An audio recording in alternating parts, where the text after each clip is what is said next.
Hello students, good afternoon. Today I am going to teach you three uses together. Let us see. Instead of, besides and beside. Number one, जब एक कार्य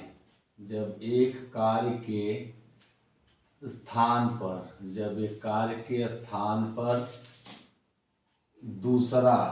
दूसरा कार्य किया जाए या एक वस्तु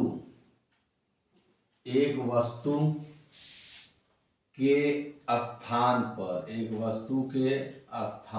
पर दूसरी का प्रयोग किया जाए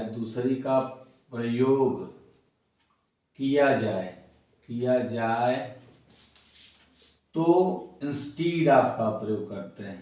INSTEAD, इंस्टीड इंस्टीड ऑफ का प्रयोग करते हैं।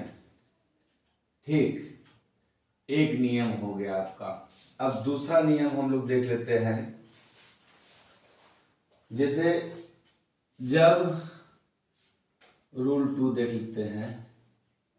रूल 2, जब एक कार्य के अतिरिक्त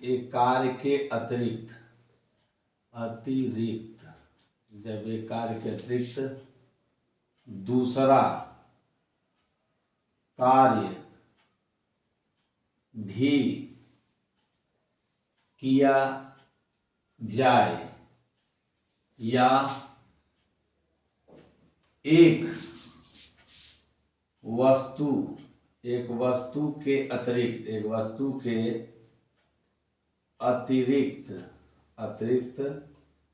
दूसरी का भी प्रयोग किया जाए तो बिसाइड्स का प्रयोग करते हैं। BESIDES, बिसाइड्स का प्रयोग करते हैं। ठीक, एक बार फिर से देख लेते हैं नियम। मैंने लिखा है पहला नियम, जब एक कार्य के स्थान पे दूसरा कार्य किया जाए, माने एक कार्य ना किया जाए उसकी जगह पे दूसरा किया जाए, तो या फिर एक वस्तु के स्थान पे दूसरी का प्रयोग किया जाए, मतलब एक नहीं प्रयोग किया उसकी जगह पे दूसरे का प्रयोग कर लिया जाए, तो इंस्टीड ऑफ का प्रयोग करते हैं। एक नियम। इसी के विपरीत दूसरा नियम है। जैसे देखिए, जब एक कार्य के अतिरिक्त, माने एक कार्य तो किया जा रहा है, उसके अलावा दूसरा भी किया जा रहा है, तो समझिए कि आपको बिसाइड्स का प्रयोग करते हैं। या एक वस्तु के अतिरिक्त दूसरी का भी प्रयोग किया जाए तो बिसाइड्स का प्रयोग करते हैं। चलिए अब हम लोग एग्जांपल्स इसको क्लियर कर लेते हैं। जैसे दोनों एक साथ इसलिए पढ़ाने ताकि आपको अच्छे से समझ में आ जाए। जैसे देखिए, मैं क्रिकेट के बजाय फुटबॉल खेलता हूं। एक सेंटेंस हो गया। ठीक, अब दूसरा देख लेते हैं। मैं क्रिकेट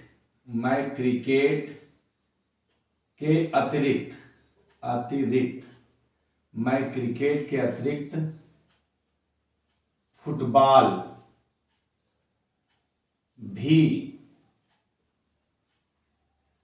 खेलता हूं।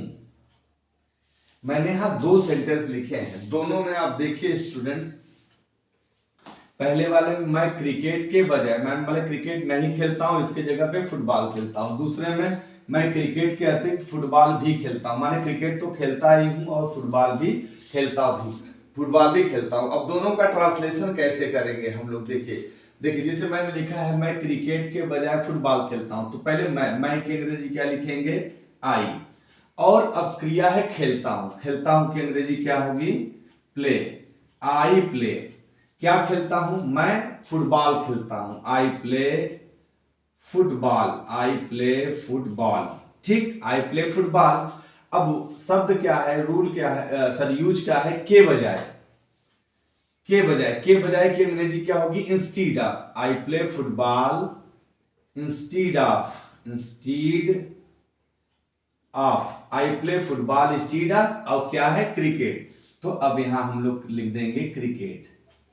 I play football instead of cricket. इस ट्रांसलेशन को आप चाहे तो ऐसे भी देख सकते हैं कि कर्ता लगाने के बाद बाकी उल्टा हम लोग चलते हैं। जैसे मैं की अंग्रेजी आपने लिखा आई, और फिर खेलता हूं की अंग्रेजी प्ले, फुटबॉल की अंग्रेजी फुटबॉल, के बजाय की अंग्रेजी इंस्टीड ऑफ, और क्रिकेट। देखिए एकदम उल्टा हम लोग चले हैं। आप ऐसे भी कर सकते हैं, या फिर नियम में समझिए, सबसे पहले कर्ता आपने लगा दिया, फिर क्रिया लगा दिया, और फिर यूज है इंस्टीड ऑफ, के बजाय माने एक कार्य के स्थान पे दूसरा, तो इंस्टीड ऑफ लगा दिए, और फिर football.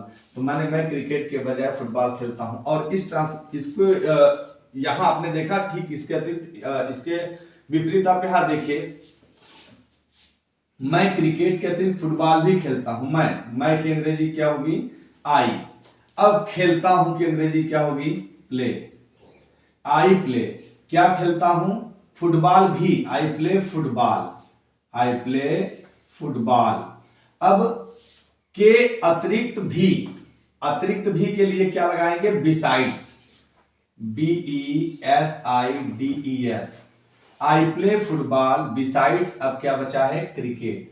I play football besides cricket. आप उल्टा वाला नियम भी लगा सकते हैं, पहले कर्ता आपने लिख दिया आई, और फिर उल्टा चालू कीजिए, खेलता हूं प्ले, फुटबॉल फुटबॉल, के अतिरिक्त भी की अंग्रेजी बिसाइड्स, और अंत में क्रिकेट। ऐसे लिख सकते हैं। अब स्टूडेंट्स ये तो आपका हो गया इंस्टीड और बिसाइड्स, दोनों का अंतर आपको समझ में आ गया होगा। लेकिन यह एक नहीं, हर टेंस में आप बना सकते हैं, 12 टेंस में बना सकते हैं, और सभी यूजों में बना सकते हैं। कैसे, जरा सा कुछ लोग देख लेते हैं।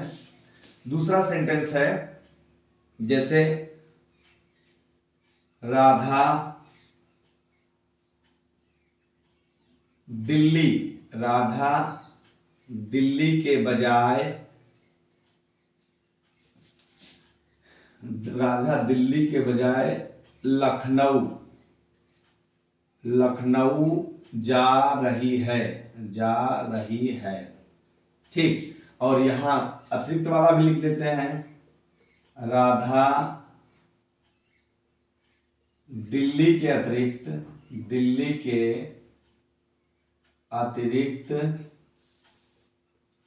लखनऊ, राधा दिल्ली के अतिरिक्त लखनऊ भी जा रही है। ठीक, अब उसी तरीके से आप कीजिए। सबसे पहले कर्ता लिख देते हैं राधा, आपने लिखा राधा। अब राधा दिल्ली के बजाय लखनऊ जा रही है, कौन सा टेंस है, प्रेजेंट कंटीन्यूअस है। तो है की अंग्रेजी अब हम लोग यहां लिखेंगे इज। राधा इज, चूंकि एक वचन करता है तो साइक्रिया इज ही लगेगा, राधा इज। अब जा रही है कि अंग्रेजी क्या होगी, गो में आईएनजी लगा देंगे, गोइंग। राधा इज गोइंग, कहां जा रही है, Lucknow. Radha is going to Lucknow, Radha is going to Lucknow. अब के बजाय की अंग्रेजी क्या होगी, instead of, Radha is going to Lucknow instead of, कहां, किसके बजाय, दिल्ली के। तो आप यहां लिख देंगे Delhi, Radha is going to Lucknow instead of Delhi. ठीक, अब दूसरा वाला सेंटेंस देख लेते हैं, राधा दिल्ली के अतिरिक्त लखनऊ भी जा रही है। अब वही बिसाइड्स का प्रयोग है, तो सबसे पहले लिखेंगे राधा, अब जा रही है, कंटिन्यूअस ही है, राधा इज, जा रही है, going. Radha is going to, कहां जा रही है, Lucknow. Radha is going to Lucknow. अब के अतिरिक्त की अंग्रेजी besides, Radha is going to Lucknow besides Delhi. अब लिख देंगे Delhi, Radha is going to Lucknow besides Delhi. ठीक, अब हम लोग इसको निगेटिव इंट्रोगेटिव में भी बना सकते हैं। चलिए एक वाक्य इंट्रोगेटिव का ले लेते हैं। जैसे तीसरा सेंटेंस है, क्या तुमने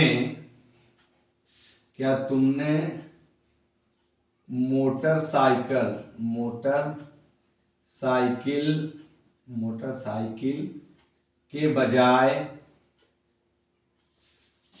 कार खरीदा है। एक सेंटेंस। दूसरा है, क्या तुमने मोटरसाइकिल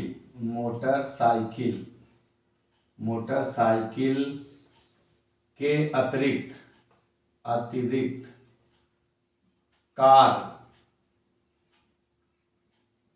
कार भी खरीदा है। ठीक। अब दोनों का ट्रांसलेशन देखते हैं। अब आप देखिए, के बजाय, जैसे क्या तुमने मोटरसाइकिल के बजाय कार खरीदा है, माने मोटरसाइकिल नहीं खरीदा, उसकी जगह पे कार खरीदा है। और यहाँ क्या तुमने मोटरसाइकिल तो खरीदा है और कार भी खरीदा है। तो देखिए ट्रांसलेट करते हैं, क्या तुमने मोटरसाइकिल के बजाय कार खरीदा है। चुका है, चुकी है, चुके हैं वाला है ना। लिया है, दिया है, किया है, खाया है, पिया है। तो ये प्रेजेंट परफेक्ट है। तो प्रेजेंट परफेक्ट में सहायक क्रिया हैव और हैव लगेगा, और कर्ता तुमने है, यू है, तो सहायक क्रिया क्या लगेगा, हैव यू। अब खरीदना का अंग्रेजी क्या होगा, बाई का third form bought. Have you bought a, क्या खरीदा है, car. Have you bought a car instead of, बजाय शब्द लगा है तो इंस्टीड ऑफ लगाएंगे। Have you bought a car instead of motorcycle.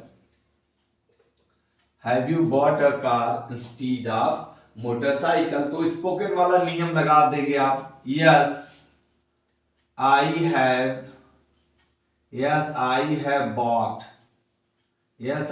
Bot a car instead of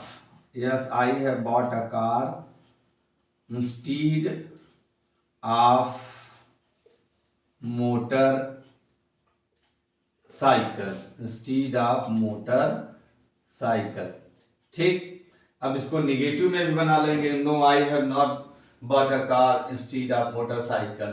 ठीक। दूसरा है, ये बिसाइड्स का देख लेते हैं, क्या तुमने मोटरसाइकिल के अतिरिक्त कार भी खरीदा है। तो यहां भी वही टेंस है, चुका है वाला। हैव यू बॉट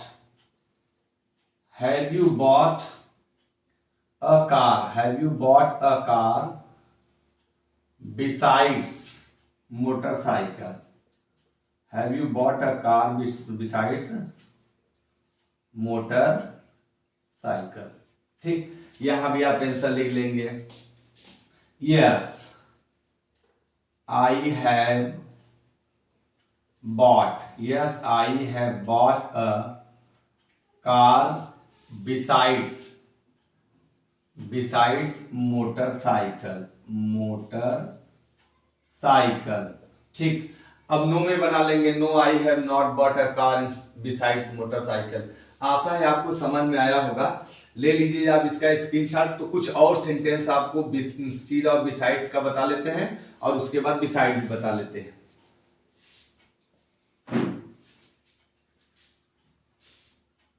ओके, आगे देखते हैं।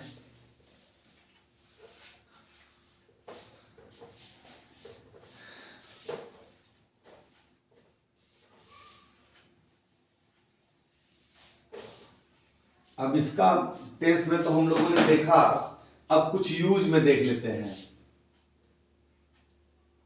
क्या तुम तालाब के बजाय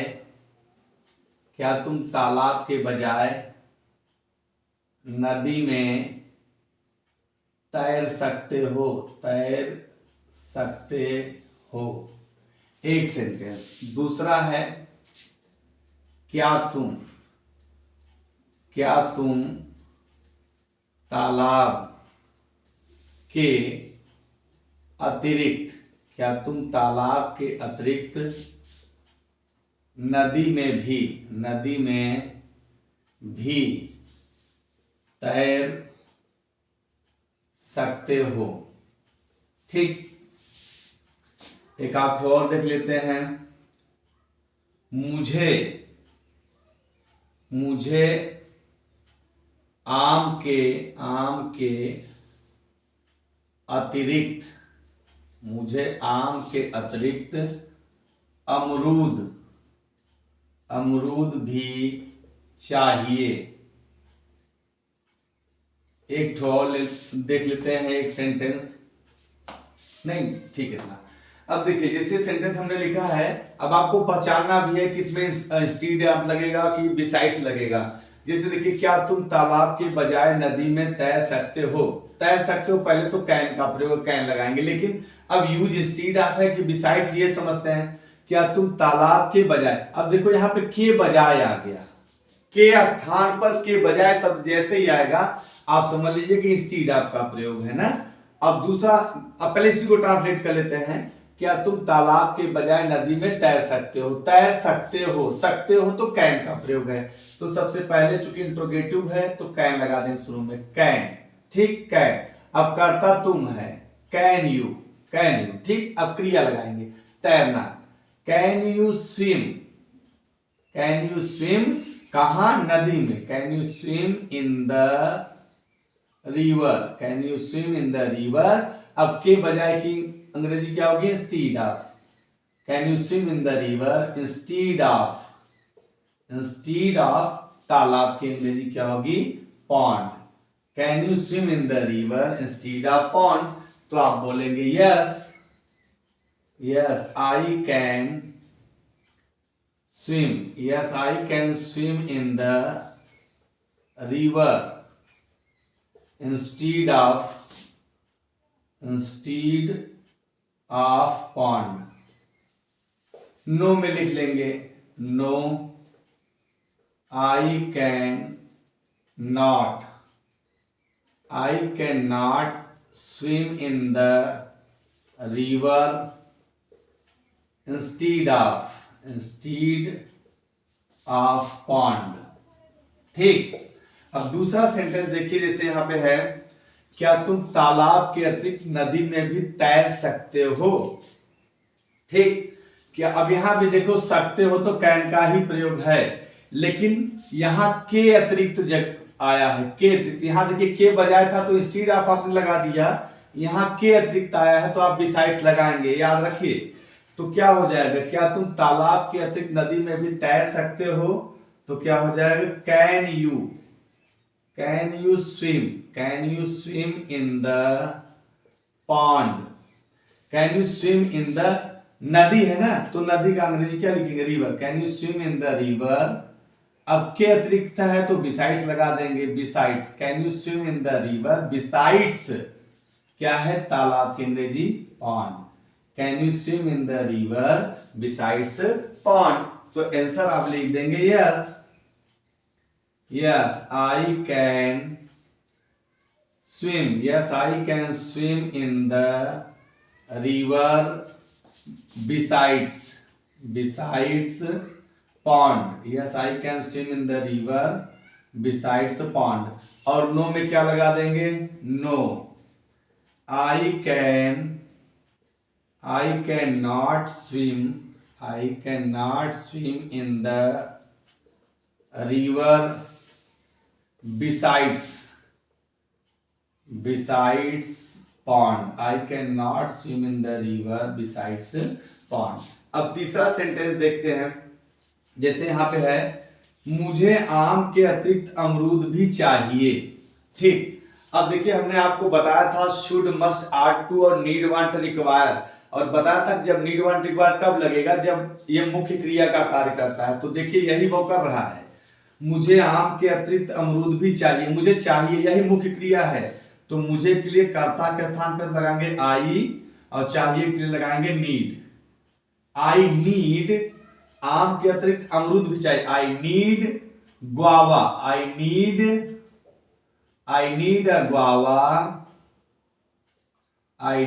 अ guava besides mango. I need a guava besides mango.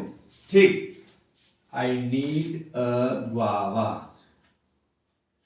Besides mango. ठीक, अब इसको देखिए, मैंने आपको 3 टेंस में बताया, बाकी के 12 टेंस में बनाया जा सकता है और ढेर सारे यूज में बनाया जा सकता है। और आपको आशा है मुझे कि आपको ये इंस्टीड ऑफ और बिसाइड्स का प्रयोग समझ में आया होगा। ले लीजिए आप इसका स्क्रीनशॉट। तो बिसाइड बचा है वो भी बता देते हैं। चलिए देख लेते हैं use of besides, sorry beside. अभी हमने आपको इंस्टीड ऑफ बताया, बिसाइड्स बताया, और अब नंबर है बिसाइड का, BESIDE। आप ये देखेंगे कि सिर्फ एक अक्षर के अंतर से यूज बदल गया है। रूल देखते हैं, रूल,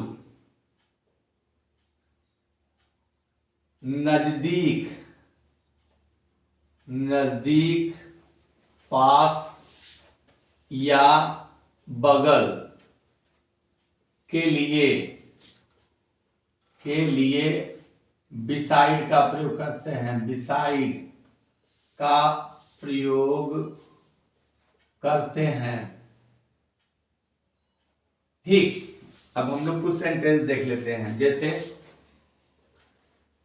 मेरे घर के बगल में, मेरे घर के बगल में एक मंदिर है, एक मंदिर है, मेरे घर के बगल में एक मंदिर है। दूसरा सेंटेंस, राधा मेरे बगल में बैठती है। तीसरा, तुम्हारे बगल में कौन है,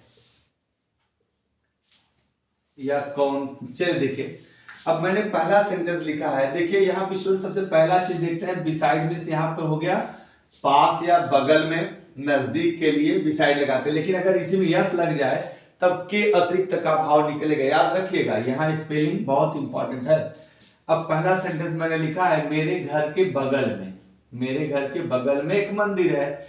तो आप सबसे पहले ये पहचानेंगे यूज कौन सा है, बिसाइड तो लगाएंगे बट ये कौन सा यूज है। देखिए मेरे घर के बगल में एक मंदिर है, तो एक मंदिर है, सिर्फ यहाँ आप देखिए एक मंदिर है, आप पढ़ेंगे तो लगेगा कि देयर का प्रयोग है, तो देयर ही है। तो सबसे पहले आप लगाएंगे देयर। अब है के लिए इज, देयर इज एक मंदिर, a temple, there is a temple, एक मंदिर है लेकिन कहां है, बगल में। बगल में की मीनिंग क्या होगी, beside. There is a temple beside, किसके बगल में, मेरे घर के, my house. There is a temple beside my house. और अगर आपको देयर का प्रयोग समझ में नहीं आ रहा है या थोड़ा कम समझ में आया तो आप देयर का प्रयोग आप देखिएगा, मैंने पढ़ाया, बड़े अच्छे से पढ़ाया और आपको समझ में आ जाएगा। आगे देखिए दूसरा सेंटेंस, राधा मेरे बगल में बैठती है। अब बैठती है, ये तो प्रेजेंट इंडेफिनिट है, साफ साफ दिख रहा है। तो सबसे पहले कर्ता देखते हैं, कर्ता क्या है, राधा। लिखिए राधा बैठती है, sits, Radha sits, Radha sits. अब मेरे बगल की अंग्रेजी क्या होगी, बिसाइड, राधा सिट्स बिसाइड।